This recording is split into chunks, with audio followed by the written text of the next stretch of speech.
दोस्तों अगर आप एक 7 लाख रुपए ऑन रोड कॉस्ट के अंदर कार परचेज करने का प्लान कर रहे हैं जो कि आपको अच्छे फीचर्स भी ऑफर करती हो, साथ ही साथ आपको एक अच्छी सेफ्टी भी देती हो, तो टाटा पंच का बेस मॉडल प्योर आपको काफी हद तक वैल्यू फॉर मनी ऑफर करने वाला है। आज के इस वीडियो में हम टाटा पंच के बेस मॉडल प्योर के प्रोज एंड कॉन्स की बात करेंगे, यानी कि इस कार के अंदर कौन सी कमियां मिलती हैं और कौन सी अच्छाइयां, उन सभी को आज के इस वीडियो के अंदर हम डिस्कस करेंगे और बताएंगे टाटा पंच का बेस मॉडल प्योर आपके लिए कितना वैल्यू फॉर मनी है।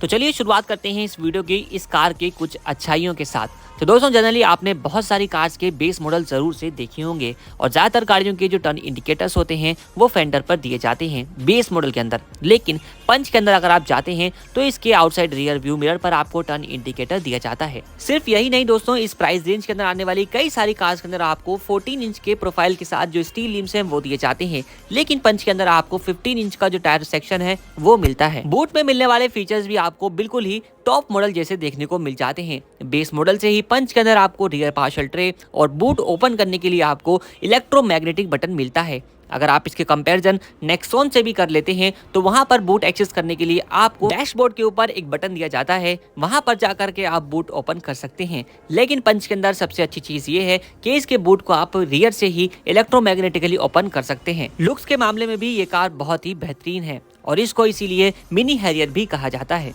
यहाँ पर इंटीरियर की अगर हम बात कर लेते हैं तो जनरली बेस मॉडल्स के अंदर आपने भी देखा होगा कि चारों ही आपको मैनुअल विंडोज दी जाती हैं, लेकिन पंच के बेस मॉडल के अंदर आपको आगे की 2 पावर विंडोज मिलती हैं। बात यहीं पर खत्म नहीं होती, इसके स्टीयरिंग व्हील को आप टिल्ट एडजस्ट भी कर सकते हैं।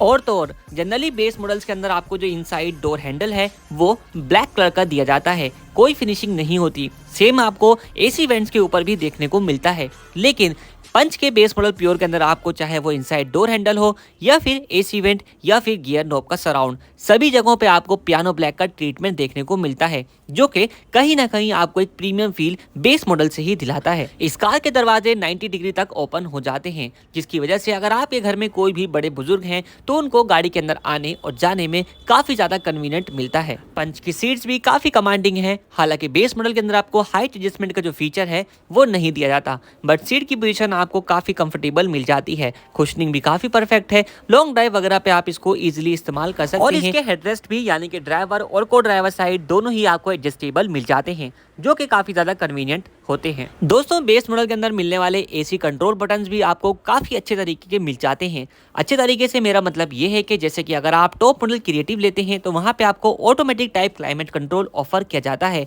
जिसके कंट्रोल बटन्स देखने में बिल्कुल बेस मॉडल के अंदर मिलने वाले कंट्रोल बटन जैसे ही दिए गए हैं। हालांकि बस वहां पे ऑटो लिखा हुआ आएगा, यहाँ पे ऑटो नहीं मिलता, लेकिन दिखने में आपको दोनों ही कंट्रोल बटन बिल्कुल ही सेम मिलने वाले हैं। तो यहाँ पर भी एक ख्याल रखा गया है कि अगर आप बेस मॉडल लेते हो तो आपको बिल्कुल भी सस्ता या फिर चीप फील नहीं होने वाला। बात अगर टाटा पंच की अच्छाइयों की हो रही हो तो दोस्तों इस कार की सेफ्टी को कैसे भूला जा सकता है।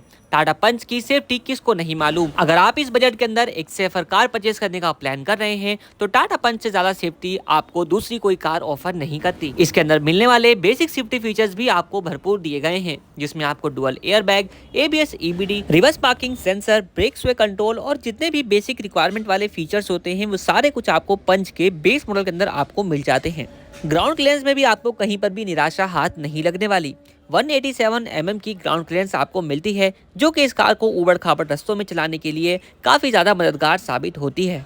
स्पेस मैनेजमेंट भी इस कार के अंदर बहुत ही अच्छे से किया गया है, चाहे आप इसकी फ्रंट सीट पर बैठिए चाहे आप रियर सीट में, स्पेस आपको इस कार के साइज के हिसाब से काफी परफेक्ट मिल जाता है। वारंटी के अंदर भी आपको इसके अंदर कोई कमी नहीं मिलने वाली। 3 साल और 1 लाख किलोमीटर तक की आपको जो वारंटी है वो टाटा मोटर्स इस कार के साथ ऑफर कर देती है। तो दोस्तों ये सारी कुछ बातें हो गई इस कार की पॉजिटिव यानी कि अच्छाइयों की। चलिए अब कुछ बात कर लेते हैं इस कार के मिलने वाले नेगेटिव्स की। तो सबसे पहला जो इसके अंदर कमी मुझे लगी है वो है इस कार की फिट और फिनिश। दोस्तों अब मैं ये नहीं कहूंगा क्योंकि अब ये बेस मॉडल है तो आप बेस मॉडल से ही म्यूजिक सिस्टम दो, स्पीकर दो, स्टीयरिंग कंट्रोल दो या फिर अपनी रियर की पावर विंडो, सेंटर लॉकिंग, ये सब मैं आपको नहीं कहूंगा क्योंकि जनरली बेस मॉडल के अंदर ये जो फीचर्स हैं वो नहीं आते हैं। लेकिन फिट एंड फिनिश आपको एटलीस्ट टाटा मोटर्स को इस बात का ध्यान रखना चाहिए कि पैनल गैप्स का थोड़ा सा आप देखेंगे तो पंच के अंदर आपको कई जगहों पर पैनल गैप्स देखने को मिल जाते हैं, जो कि दिखने में ना कहीं बुरे से जरूर नजर आते हैं। तो सबसे पहली कमी इसके फिट एंड फिनिश की है। दूसरी कमी आती है इंजन के अंदर। दोस्तों इस कार का इंजन ना इतना पावरफुल आपको नहीं मिलता, क्योंकि गाड़ी का वेट काफ़ी है, गाड़ी काफ़ी मजबूत है और इंजन है इस कार के अंदर 1.2 लीटर का, जो कि 3 सिलेंडर के साथ आता है। तो कहीं ना कहीं ये कार इंजन में मात खा जाती है। लेकिन ऐसा भी नहीं है कि ये इंजन जो है बिल्कुल ही बेकार है। अगर आप देखते हैं कि आप एक फर्स्ट टाइम बायर हैं या फिर आप एक लो स्पीड में चलाने वाले, एक मेंटेन स्पीड में चलाने वाले बायर हैं, जिनको ज़्यादा गाड़ी से क्विक रिस्पॉन्स की रिक्वायरमेंट नहीं है, तो उनको ये इंजन पसंद आने वाला है। इस कार के पहले भी हमने कई सारे ओनरशिप रिव्यूज़ किए हुए हैं, तो अगर आप उन रिव्यूज़ को देखेंगे तो आपको इस कार के बारे में काफ़ी हद तक जो आइडिया है वो भी हो जाएगा।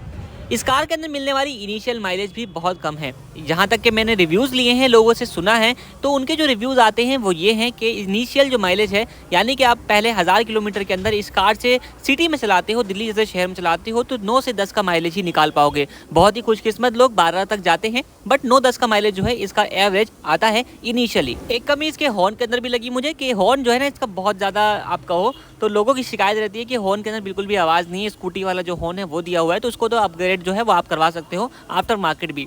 और क्योंकि अब बेस मॉडल है तो आपके पास एक और अच्छा ऑप्शन ये मिल जाता है कि अगर आप इसके अंदर खर्चा करके आफ्टर मार्केट या फिर कंपनी से ही मॉडिफिकेशन करवा करके 50 से 60 हज़ार रुपये में इसकी सारी बेसिक रिक्वायरमेंट को पूरा भी कर सकते हैं। और इसका जो लुक है एक्चुअल में मॉडिफिकेशन के बाद बहुत ही बेहतरीन वाला आ जाता है। तो बेस मॉडल के हिसाब से इस कार के अंदर ऐसी कुछ खास कमियां नहीं मिली हैं, हालांकि पॉजिटिव मुझे काफ़ी अच्छे लगे हैं। तो अगर आप जो है इस कार को इस बजट के अंदर प्लान कर रहे हैं तो आपके लिए काफ़ी अच्छा वैल्यू फॉर मनी जो है वेरिएंट होने वाला है। बाकी आपकी क्या राय है आप हमें कमेंट सेक्शन में बताना ना भूलें। वीडियो इन्फॉर्मेटिव लगा हो लाइक करें, चैनल पर आया हो सब्सक्राइब करें। थैंक्स फॉर वॉचिंग वाहन ऑफिशियल।